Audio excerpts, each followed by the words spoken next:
Aula de hoje, a gente vai aprender melhor sobre dois hormônios. Um é o hormônio do crescimento, então, primeira parte da aula a gente vai ver sobre este hormônio, e outro hormônio, hormônio antidiurético. Então, segunda parte da aula a gente vai ver sobre este hormônio. Hormônio do crescimento, a sigla é GH. GH é a sigla do inglês, né, para hormônio do crescimento. Bom, ele tem esse nome porque justamente ele induz o crescimento, mas até uma certa fase da vida, que é a puberdade. Após a puberdade, a gente continua produzindo esse hormônio do crescimento, mas aí tem algumas funções diferentes. Então, nessa primeira parte da aula, a gente vai ver principais funções do hormônio do crescimento até a puberdade e também principais funções do hormônio do crescimento depois da puberdade, já na fase adulta. Mas antes de entender um pouco melhor as funções do hormônio do crescimento, né, ou GH, primeiro a gente tem que entender de que maneira ocorre o controle da produção. Então, já vimos em aulas anteriores que o hipotálamo apresenta neurônios com funções endócrinas. E o hipotálamo, através do sistema porta, né, já também vimos isso em aulas anteriores, libera algumas substâncias lá na adenohipófise e induz a liberação de outros hormônios. E aí, tanto os hormônios produzidos no hipotálamo quanto os hormônios produzidos na adenohipófise são chamados de hormônios tróficos, que são os hormônios controladores de outros hormônios. Então, o hipotálamo produz um hormônio chamado GHRH. GHRH é uma sigla do inglês que significa peptídeo liberador de GH ou hormônio liberador de GH. Então, o primeiro hormônio a ser produzido é o GHRH. O GHRH cai lá na adenohipófise ou hipófise anterior e estimula a produção do GH, do hormônio do crescimento. Uma vez na corrente sanguínea, o GH ele atua lá no fígado. Então vejam que o alvo endócrino do GH são as células hepáticas. E lá no fígado ocorre a produção de um outro hormônio chamado IGF. Na verdade, tudo que a gente acha que é o GH que faz, é o IGF que faz. Sem os receptores de GH aqui no fígado, sem o IGF, é como se o hormônio do crescimento não funcionasse. Então, aqui o eixo é basicamente GHRH no hipotálamo, GH na adenohipófise e IGF lá nas células hepáticas. E aí, o IGF vai atuar em muitos tecidos, induzindo principalmente crescimento. Algumas nomenclaturas importantes. O GH, hormônio do crescimento, também pode ser chamado de somatotropina. Esse nome não é tão comum, mas alguns artigos trazem GH como somatotropina. Saibam que é o mesmo hormônio. E a sigla IGF vem do inglês e significa fatores de crescimento semelhantes à insulina. Bom, uma vez na corrente sanguínea, o IGF tem aquele mecanismo clássico de feedback negativo. Então, o IGF atua lá na adenohipófise, certo? Reduzindo a produção de GH e também atua lá no hipotálamo, reduzindo a produção de GHRH. É aquele mecanismo de feedback negativo que já vimos em aulas anteriores. E temos também a alça curta, né? O próprio GH, o próprio hormônio do crescimento, também atua lá no hipotálamo, induzindo a redução da liberação do GHRH. Então, como a maioria dos nossos hormônios, existe aquele mecanismo clássico de feedback negativo. Na aula passada, a gente viu glândula pineal e melatonina. Neste caso específico da melatonina, não tem esse mecanismo clássico de feedback. Uma que a melatonina é produzida por outra glândula, né, que é a glândula pineal, não é produzida pela glândula hipófise, e a melatonina também não tem esse mecanismo clássico. Mas os hormônios tiroidianos têm esse feedback negativo e o GH também apresenta esse mecanismo de feedback negativo. Uma coisa bem peculiar em relação ao GH é que, ok, tem um hormônio hipotalâmico que estimula a sua síntese, mas também tem um hormônio hipotalâmico que inibe a sua síntese. Então, existe um hormônio chamado somatostatina. Este hormônio também é produzido aqui no hipotálamo. Só que a somatostatina, ela vai inibir o GH da adenohipófise. Então vejam que são dois hormônios hipotalâmicos que vão controlar a síntese de GH.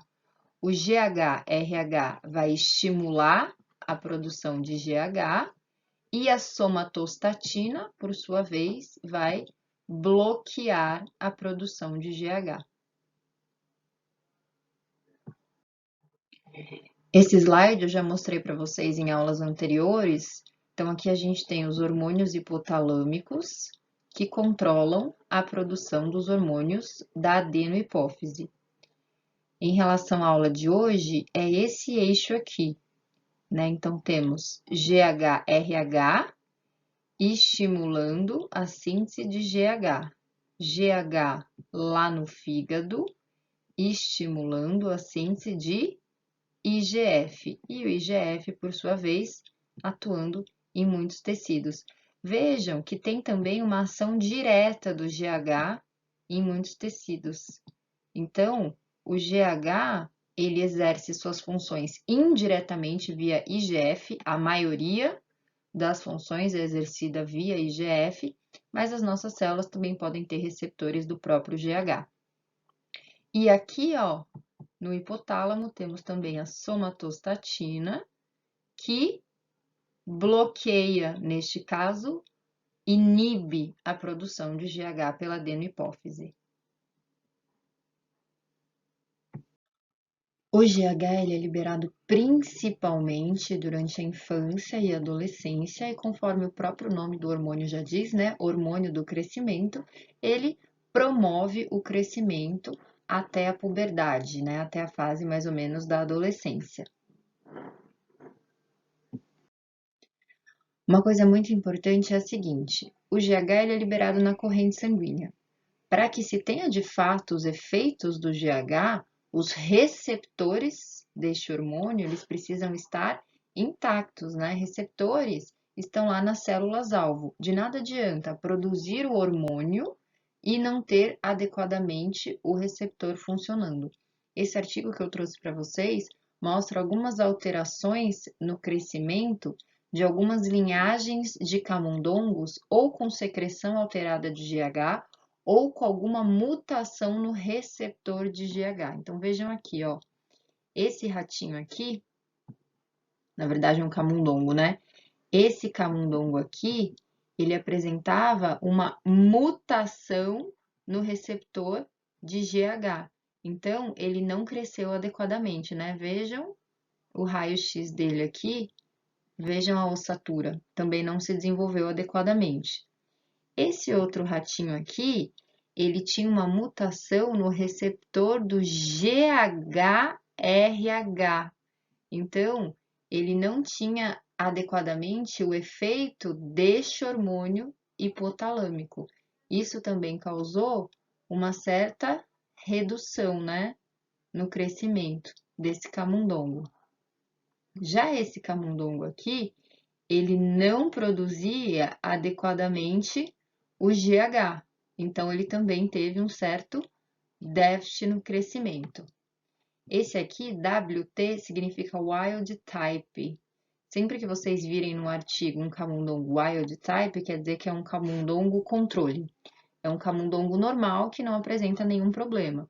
Então, aqui, ó, este seria o camundongo normal, sem problema na produção do GH e sem problema nos receptores do GH. E aqui, esse último camundongo que cresceu demais, Vejam aqui o raio-x desse camundongo, ele apresentava excesso de GH. Então, para que o hormônio GH possa exercer adequadamente a sua função, que é promover o crescimento até a puberdade, a gente precisa da integridade do hormônio, do GH e também dos receptores deste hormônio. Não só os receptores de GH, mas também os receptores do GHRH. Uma função importante do GH, na qual ele exerce os seus mecanismos de induzir o crescimento, é justamente calcificação dos discos epifisais. Nos nossos ossos longos, a gente tem lá na extremidade, que se chama epífise, a gente tem a cartilagem de crescimento. Essa cartilagem de crescimento, ela precisa ser calcificada, e isso promove, de fato, o crescimento. O GH, ele induz a calcificação dos discos epifisais. Então, o osso adulto, vejam, é completamente calcificado e não tem mais espaço para crescer, não tem mais cartilagem de crescimento. Então, o GH, durante a infância até o começo da puberdade, que é quando ocorre o fechamento das epífises ósseas, o GH estimula o crescimento em tamanho dos nossos ossos longos. A gente viu na aula anterior que os hormônios, eles apresentam um ritmo circadiano de produção, né? Um ritmo que obedece às 24 horas do dia. No caso do GH, o pico é durante as 2 primeiras horas de sono. É por isso que o sono é tão importante em crianças e adolescentes. Se aquela criança tem algum problema em relação ao sono naquela noite, não é que ela não vá produzir GH, mas a produção de GH pode ser menor naquela noite. Então, o sono, pelo menos até a adolescência, é fundamental para o crescimento, justamente porque o GH é produzido nas primeiras 2 horas de sono. Se a criança não dorme, ela tem uma redução no pico do GH e, consequentemente, pode ter uma redução do crescimento. Mesmo pessoas adultas que não têm mais a cartilagem lá na extremidade óssea, não vão mais crescer, mesmo em pessoas adultas, o pico do GH também ocorre nas 2 primeiras horas de sono. Principalmente para quem faz atividade física, o GH é fundamental para a hipertrofia muscular. Então, o sono também é muito importante para pessoas adultas. Mesmo quem não faz atividade física, o GH tem outras funções metabólicas. Então, sono é fundamental para a produção de GH. O GH e IGF, né, são hormônios que vão induzir o crescimento, mas eles não atuam sozinhos. Existem alguns outros hormônios que, juntamente com o GH, promovem o crescimento. Esses hormônios são insulina, os hormônios tiroidianos e os hormônios sexuais, principalmente a testosterona, aumenta o crescimento nos homens. Além disso, para o crescimento também é fundamental uma dieta adequada, e aqui os principais nutrientes são as proteínas e o cálcio, que é um sal mineral, e a ausência de estresse, né? Principalmente estresse na infância. Por quê? O estresse induz a liberação do hormônio cortisol, e o cortisol reduz os efeitos do GH. Então, algumas crianças que passam por situações muito estressantes na infância podem ter uma redução do crescimento, justamente porque estresse aumenta cortisol e cortisol reduz a produção de GH. Além de induzir o crescimento dos ossos cartilaginosos, o crescimento, o fechamento da epífise óssea, tanto o GH quanto o IGF, também têm importantes funções metabólicas. Essas funções metabólicas estão relacionadas com síntese de proteínas e, consequentemente, anabolismo ou hipertrofia muscular e também dos nossos tecidos de maneira geral. Essa hipertrofia acontece especificamente no músculo, acontece ao longo da nossa vida inteira, mas principalmente também durante a infância e adolescência. E o crescimento dos tecidos ocorre durante a infância e adolescência. Após a puberdade, o GH mantém esses efeitos metabólicos. Então, muita gente, por exemplo, na academia, acaba tomando GH para aumentar a hipertrofia muscular, porque justamente este hormônio promove o anabolismo. Além do estímulo do tecido ósseo, fortalecimento ósseo, na verdade, né? Já vimos isso em aulas anteriores, mas o GH ele estimula o osteoblasto, que é aquela célula óssea responsável pela calcificação da matriz óssea. O nosso osso ele está em constante movimento, né? O nosso osso ele é dinâmico, ele não é uma estrutura estática. Quando eu falo em constante movimento, ele está em constante construção ou degradação, né? Constante construção ou reabsorção. E o GH também estimula esse processo. Outra coisa que o GH faz é a quebra de gorduras, que a gente chama de lipólise. Então, o GH disponibiliza ácidos graxos lá para a nossa corrente sanguínea e o GH ele é hiperglicemiante, porque ele pega aquele glicogênio que estava guardado lá dentro do fígado, né, que estava reservado na forma de glicogênio, quebra e induz a liberação da glicose na corrente sanguínea. Então vejam que o GH basicamente ele faz hipertrofia muscular, quebra de gordura e a quebra do glicogênio. Pessoas que utilizam GH indevidamente podem apresentar excesso de glicose na corrente sanguínea, justamente devido a este efeito metabólico do GH, né? Quebra do glicogênio hepático.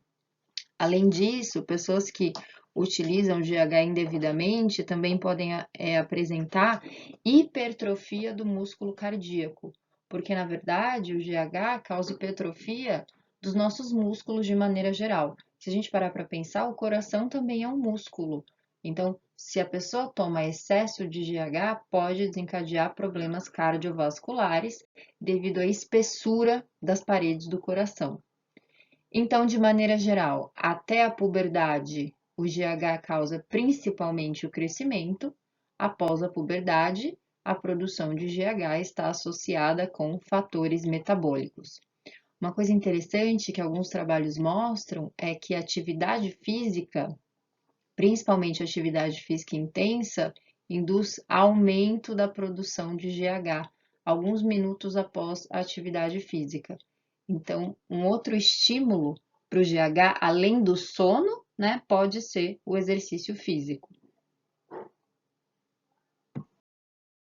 Conforme eu já falei para vocês, a secreção do GH ela é elevada principalmente durante a infância até a puberdade. Após a puberdade, começa a ocorrer uma redução dos níveis de GH e essa redução continua até o envelhecimento. Então, vejam aqui, ó, um pico de GH na puberdade, e a partir da puberdade, essa produção vai reduzindo cada vez mais, e quando chega aqui, ó, na senescência, né, ou no envelhecimento, a partir de 60 anos, ocorre o que a gente chama de somatopausa, ou seja, uma redução muito grande da produção do hormônio do crescimento, e isso contribui, entre outros fatores, para a redução da densidade óssea e redução também da densidade de músculo. Daí entra o exercício físico como um coadjuvante para o tratamento desta perda de GH, né? Então, o exercício físico estimula osteoblastos, o que pode prevenir contra a osteoporose, e a atividade física de força também induz o aumento da massa magra. Devido a essa redução do GH, também ocorre um acúmulo da adiposidade de maneira geral, né? Então, as pessoas tendem a acumular mais gordura a partir dos 60 anos, e um dos motivos é justamente essa redução do hormônio do crescimento ao longo do envelhecimento. Existe uma patologia chamada nanismo que está relacionada com deficiência na produção do GH ou alguma mutação nos receptores de GH. Pessoas que produzem pouco GH ou as pessoas que têm alguma mutação no receptor do GH desenvolvem o chamado nanismo. Então vejam aqui nessa imagem, são pessoas que não crescem adequadamente, né? São pessoas que apresentam uma baixa estatura. Se isso for identificado logo na infância, então o endocrinologista, ele prescreve para aquela criança o GH exógeno. Então ela vai tomar um medicamento que nada mais é do que GH. Então essa criança deve tomar este medicamento até a puberdade e ela vai ter uma estatura provavelmente normal. Acontece que se não for identificada essa redução da produção do GH, então essa pessoa vai ter um déficit no crescimento e vai acabar desenvolvendo o nanismo.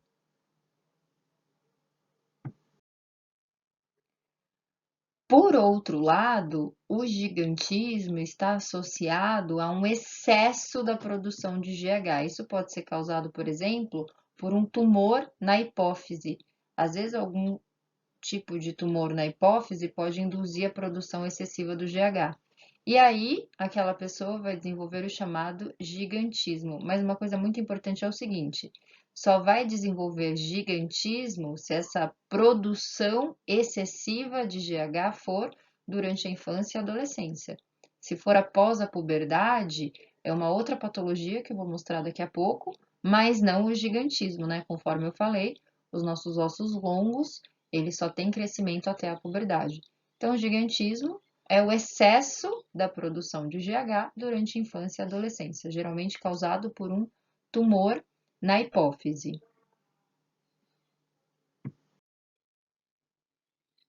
Bom, mas se este tumor da hipófise vir após a puberdade, a pessoa não vai ter o aumento da estatura, mas a pessoa vai ter um outro tipo de patologia chamado de acromegalia. O que é acromegalia? Adultos com secreções excessivas de GH apresentam então essa patologia. A gente tem principalmente nas mãos e na face alguns tecidos cartilaginosos.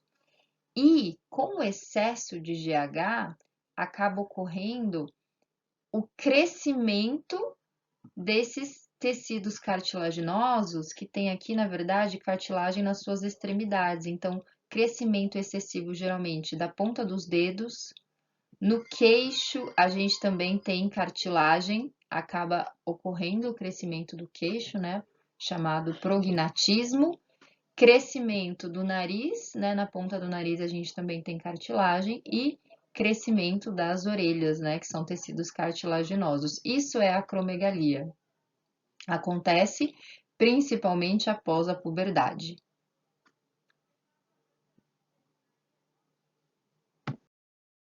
Bom, e o outro hormônio que a gente vai estudar na aula de hoje é o ADH, hormônio antidiurético. Como o próprio nome deste hormônio já diz, é um hormônio que impede a diurese.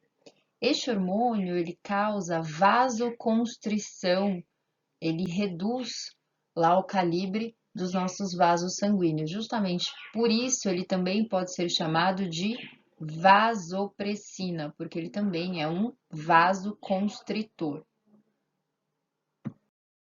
Lá na nossa primeira aula sobre fisiologia endócrina, eu falei o seguinte: existem vários hormônios que são produzidos pelo hipotálamo, os hormônios tróficos, que vão atuar lá na adenohipófise ou hipófise anterior.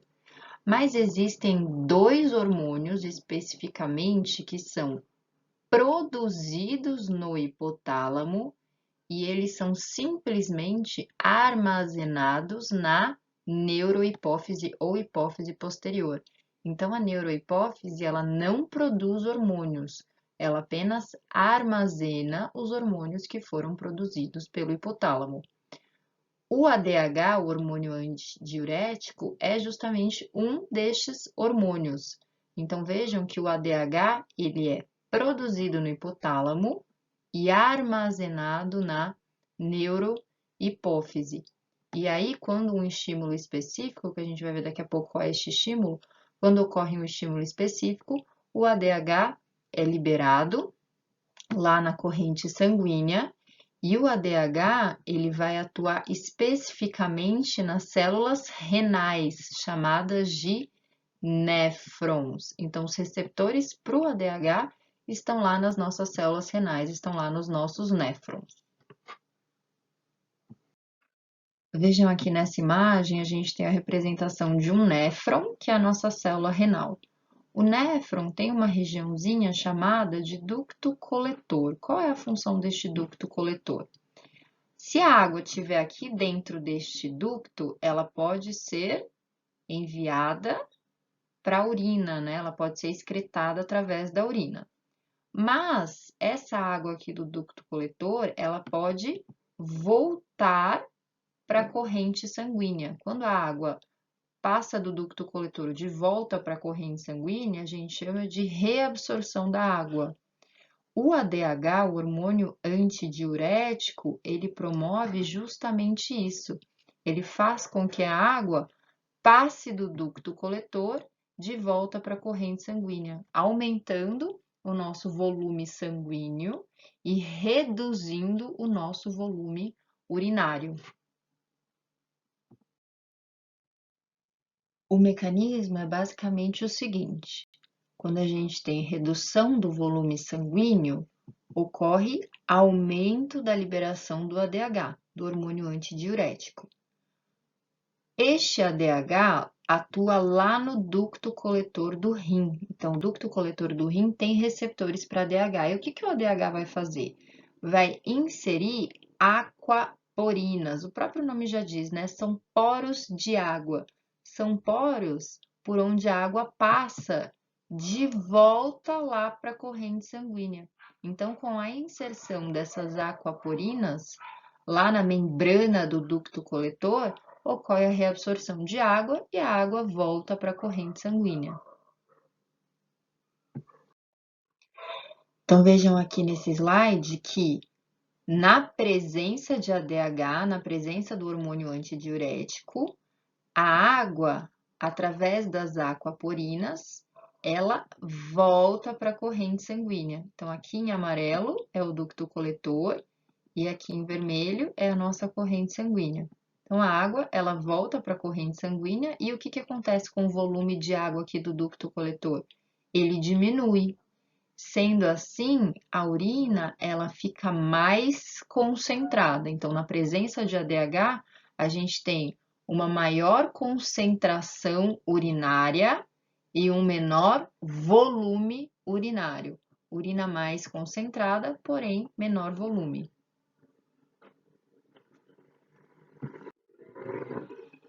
E na ausência de ADH, ocorre justamente o contrário. O ducto coletor ele fica impermeável à água, ou seja, não temos aquaporinas ou temos pouca quantidade de aquaporinas lá no ducto coletor.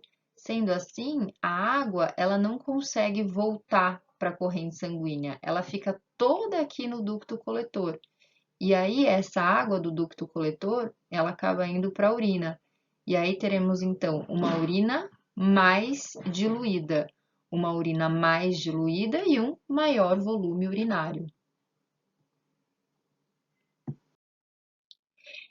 Existem alguns estímulos específicos que influenciam a liberação de ADH. Então, além da redução da pressão arterial, dor, estresse, traumatismo, né, algum tipo de lesão, ansiedade, nicotina, né, que é a substância presente no tabaco, uma alta quantidade de sódio na corrente sanguínea, morfina, que é um medicamento analgésico, e alguns tipos de anestésicos estimulam a secreção de ADH, ou seja, aumentam o volume sanguíneo e induzem aumento da pressão arterial.